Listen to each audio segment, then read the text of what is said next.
भारत सरकार के कृषि मंत्री शिवराज सिंह चौहान ने कहा है कि हमें जो संविधान में जो शब्द है धर्मनिरपेक्षता और समाजवाद, इसको ये हमारी संस्कृति में नहीं है, इसको बदलना चाहिए। इस पर बसपा सुप्रीमो बहन मायावती ने आड़े हाथों लेते हुए उन्होंने कहा है, संविधान के साथ अगर छेड़छाड़ की तो फिर बसपा चुप नहीं बैठेगी और सड़कों पर भी अगर प्रदर्शन करने के लिए हमें उतरना पड़े तो उतरेंगे, लेकिन संविधान के साथ कतई छेड़छाड़ मंजूर नहीं है। बसपा सुप्रीमो बहन मायावती ने प्रेस कॉन्फ्रेंस करते हुए लगातार विरोधियों पर, बीजेपी और कांग्रेस पर निशाना साधते हुए कहा है कि संविधान पर जो आए दिन प्रतिक्रियाएं दी जा रही हैं वो कतई मंजूर नहीं है और ना ही उन पर किसी प्रकार का कुताराघात करने की कोशिश की या फिर उनको किसी प्रकार से संविधान को छेड़छाड़ की तो फिर बसपा चुप नहीं बैठेगी, मायावती चुप नहीं बैठेगी, सड़कों पर बड़ा प्रदर्शन करेगी। क्या कुछ कहा है, सुनिए पूरे वीडियो में। बंधुओं, जैसा कि ये विदित है कि देश में साहब डॉक्टर भीमराव अंबेडकर ने अपने आजीवन अथक संघर्षों के अनुभवों के आधार पर भारत को जो हर मामले में मानवतावादी बेहतरीन संविधान दिया है,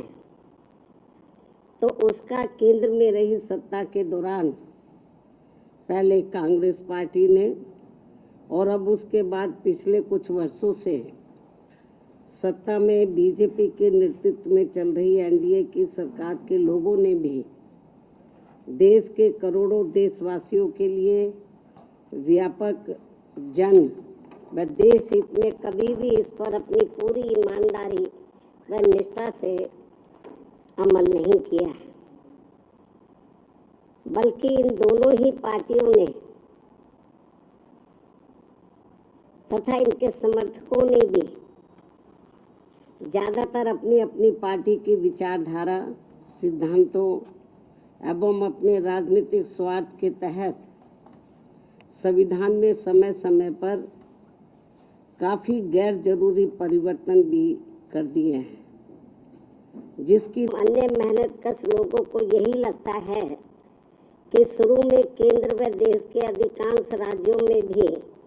काफ़ी लंबे समय तक सत्ता में आसीन रही कांग्रेस पार्टी ने और अब बीजेपी ने भी अपनी अपनी सरकार की गलत नीतियों एवं जन विरोधी चाल चरित्र व चेहरे को छिपाने तथा लोगों का ध्यान उन पर से हटाने के लिए ही अब ये ऐसी चालें ही चलती रहती हैं, जिनका क्रम न केवल आज भी जारी है,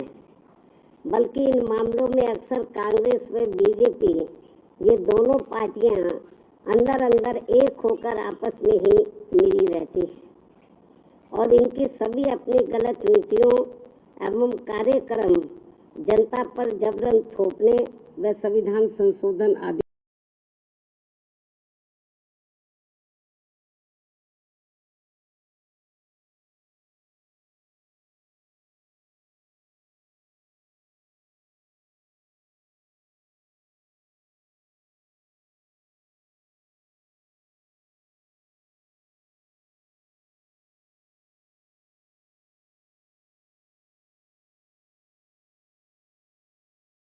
वर्गों के साथ साथ जन व देश हित भी प्रभावित होता है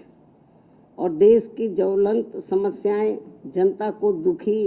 एवं त्रस्त व उनके जीवन को लगातार लाचार और कष्टदायी बनाती रहती हैं, जबकि इन पार्टियों को अपने संकीर्ण विचार एवं राजनीतिक स्वार्थ से ऊपर उठकर आमजन व देश हित में संविधान व उसके मानवतावादी उद्देश्यों के साथ बिल्कुल भी छेड़छाड़ नहीं करना चाहिए, ताकि अपने भारतीय संविधान की पवित्रता हमेशा बरकरार बनी रहे। किंतु इन दोनों पार्टियों व इनकी सहयोगी पार्टियों के भी स्वभाव व कार्यकलापों आदि से साफ जाहिर होता है कि ये सभी पार्टियां अंदर अंदर आपस में मिलकर बाबा साहब डॉक्टर भीमराव अंबेडकर द्वारा निर्मित किए गए समता मूलक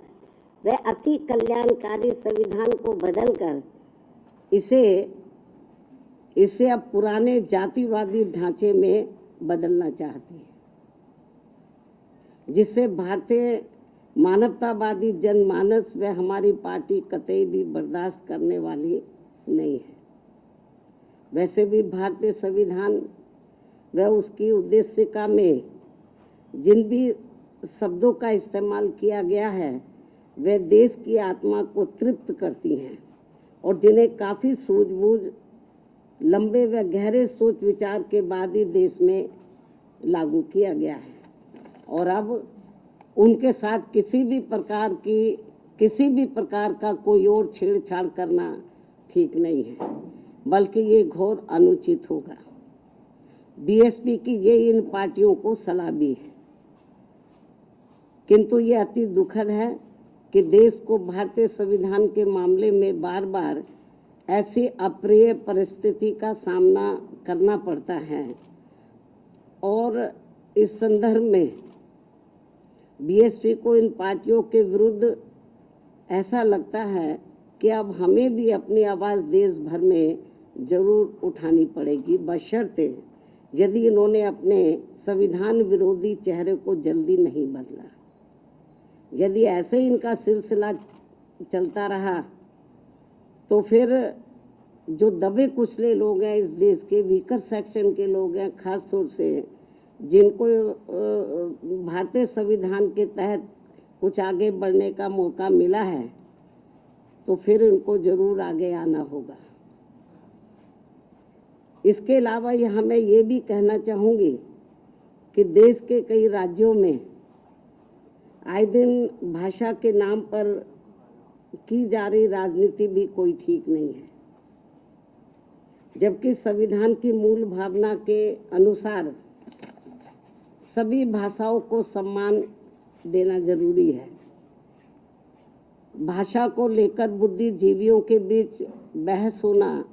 तो कोई बुरी बात नहीं है, लेकिन इस मामले में सरकारों व पार्टियों के बीच किसी भी प्रकार का टकराव होना देश व जनहित में ठीक नहीं है। साथ ही वोटर लिस्ट में भी सुधार को लेकर जो किस्म किस्म की भ्रामक बातें कही जा रही हैं, तो उसे भी केंद्रीय चुनाव आयोग को अपनी स्थिति को जरूर स्पष्ट करना चाहिए और सभी राजनीतिक पार्टियों को विश्वास में लेकर इस कार्य को पूरा किया जाना चाहिए, ताकि इस अभियान का सही मुख्य लक्ष्य हासिल हो सके। जहां तक पिछले कुछ समय से देश में कई धार्मिक कार्यक्रमों को लेकर जो जातीय उन्माद, टकराव व हिंसा की स्थिति पैदा की जा रही है तथा कहीं जातिवादी मानसिकता के तहत खासकर दलित एवं अन्य उपेक्षित वर्गों के लोगों का जो शोषण, अत्याचार व उत्पीड़न आदि किया जा रहा है, ये भी कोई अच्छी बात नहीं है, बल्कि अपने राजनीतिक स्वार्थ की पूर्ति के लिए आपसी भाईचारा बिगाड़ने वाली वास्तव में संविधान की सही मंशा के विरुद्ध ये कार्य होगा, तो इसे लोग बर्दाश्त नहीं करेंगे, जिससे सभी को बचना चाहिए। साथ ही बंगाल सहित पूरे देश में अब कहीं पर भी हमारी महिलाएं पूरे तौर से सुरक्षित नहीं हैं, ये भी बड़ी चिंता की बात है। इस मामले में भी केंद्र व सभी राज्य सरकारों को जरूर ध्यान देना चाहिए। इसके साथ साथ देश में बीच बीच में हो रही आतंकवादी गतिविधियों को भी रोकने के लिए केंद्र सरकार को हमेशा सजग व पूरी तैयारी के साथ रहना चाहिए, ताकि अब आगे कोई भी आतंकवादी संगठन अपने किसी भी मकसद में कामयाब ना हो सके। इसके अलावा इस समय पूरी दुनिया में जो कुछ चल रहा है, तो उस पर भी केंद्र सरकार को अपनी पैनी नज़र रखनी चाहिए और इस मामले में कोई भी फैसला लेने से पहले यदि केंद्र की सरकार विपक्ष को भी गुड फेथ में ले लेती है तो ये बेहतर होगा। इन्हीं जरूरी खास मुद्दों के साथ ही अब मैं अपनी पार्टी की गतिविधियों के बारे में भी ये कहना चाहूँगी कि इस वर्ष सन 2025 के शुरू होते ही हमारी पार्टी ने पूरे देश में पार्टी संगठन की समीक्षा करने के साथ साथ इस दौरान सभी स्तर की कमेटियों के गठन करने की तरफ भी विशेष ध्यान दिया है। और इस संबंध में मैंने इस वर्ष 29 जनवरी को दिल्ली पार्टी केंद्र कार्यालय में और 2 मार्च को लखनऊ पार्टी प्रदेश कार्यालय में तथा पिछले महीने दिनांक 18 मई को पुणे दिल्ली में पार्टी की ऑल इंडिया की बैठक बुलाई थी, जिसमें उन्हें जरूरी दिशा निर्देश भी दिए गए, जिसकी काफ़ी कुछ जानकारी मीडिया बंधुओं को भी मेरे ट्वीट पर प्रेस नोट आदि के जरिए मिलती रही है, जिन्हें मैं यहाँ फिर से दोहराना नहीं चाहती हूँ। इतना ही नहीं बल्कि इस मामले में यूपी व उत्तराखंड स्टेट की तथा अन्य राज्यों की भी बीच बीच में दिल्ली व लखनऊ में भी अलग अलग से मेरी बैठकें होती रही हैं। और वैसे भी ये सिलसिला तब तक चलता रहेगा जब तक पूरे देश में पार्टी का हर स्तर का संगठन सही से बनकर तैयार नहीं हो जाता है। इसके बाद फिर देश के सभी राज्यों में समय समय पर होने वाले विधानसभा आम चुनाव में तथा आगे चलकर देश में होने वाले लोकसभा आम चुनाव में व राज्यों में भी होने वाले स्थानीय चुनावों आदि में भी पार्टी की विचारधारा एवं सिद्धांतों के तहत ही पार्टी व मूवमेंट के हित में आगे की रणनीति भी तैयार की जाएगी। कहने का तात्पर्य यह है कि हमारी पार्टी इस समय पूरे देश में अपनी पार्टी के जनाधार को मजबूत करने में पूरे जी जान से लगी है और दूसरी पार्टियों की तरह अपनी पार्टी व मूवमेंट की गतिविधियों को अधिकांश मीडिया व शोबाजी आदि तक की सीमित नहीं रखती है, बल्कि उन्हें जमीनी हकीकत में भी अमल में होते हुए देखना चाहती है।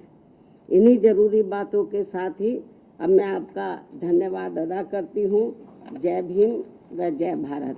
अब आखिर में यदि आप लोग संबंधित मुद्दों के संबंध में कुछ और पूछना चाहते हैं तो आप एक एक करके सवाल पूछ सकते हैं, वरना मैं आपसे यही रजा लेती हूँ। धन्यवाद। उसका जवाब मैं दे चुकी हूँ। जनरल अकेला इटावा नहीं, पूरे देश में ऐसे आए दिन काफ़ी घटनाएं हो रही हैं, उसका जवाब मैंने दे दिया है। और पूछो।